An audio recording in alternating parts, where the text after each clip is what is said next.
Quels sont les bénéfices liés à la mise en place d'un PCA et d'un PRA?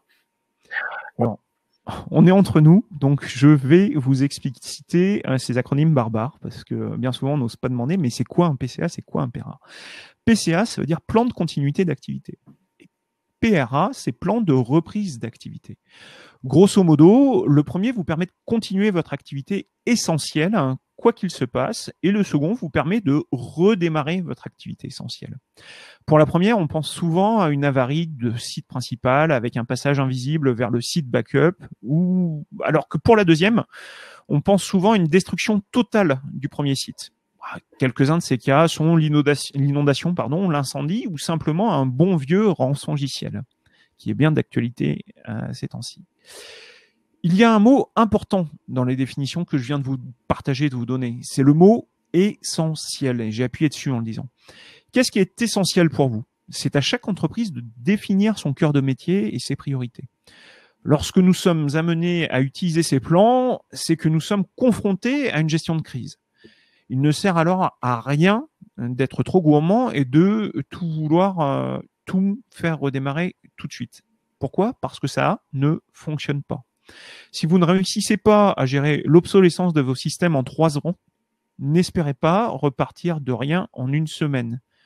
Combien de cas de crise on voit chez nos clients où le DSI nous dit « Moi, à la fin de la semaine, je veux que tout soit redémarré », alors qu'un mois plus tard, les systèmes essentiels ne sont toujours pas repartis.